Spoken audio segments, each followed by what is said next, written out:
শতরূপে সারদা বই থেকে পাঠ। বিষয় শ্রীমা দীক্ষিত ঘি সন্তানদের দৃষ্টিতে। লিখেছেন প্রদ্যোৎ সেনগুপ্ত, অধ্যাপক, বাংলার বিভাগ, কলকাতা বিশ্ববিদ্যালয়। পরবর্তী অংশ। ব্রহ্মচারী অক্ষয় চৈতন্য মহারাজ মনে করেন যে যোগীন মহারাজ ও সারদা মহারাজের ন্যায় মাস্টার মহাশয়কেও মা দীক্ষা দিয়েছিলেন। মাস্টারমশাইয়ের স্ত্রী নিকুঞ্জ দেবী মায়ের দীক্ষিত সন্তান ছিলেন। মায়ের প্রতি তার শ্রদ্ধার পরিচয় তার নানা আচরণের মধ্যে দিয়েই পরিস্ফুট। মা দক্ষিণেশ্বরে থাকলে নিকুঞ্জ দেবী সময় সময় তার কাছে গিয়ে থাকতেন। সঙ্গী পেলে সময় সময় নিজ হাতে খাবার প্রস্তুত করে জয়রামবাটি পাঠিয়েছেন।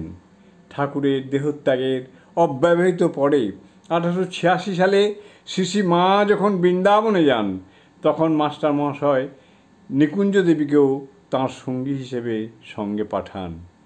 মায়ের জয়রামবাটি অবস্থানকালে নিকুঞ্জ দেবী কয়েকবার মায়ের কাছে গিয়ে থেকেছেন এবং তাঁর সেবা করেছেন। কলিকাতা থেকে তখন মায়ের জন্য নানা রকম মিষ্টি প্রভৃতি নিয়ে গিয়েছেন।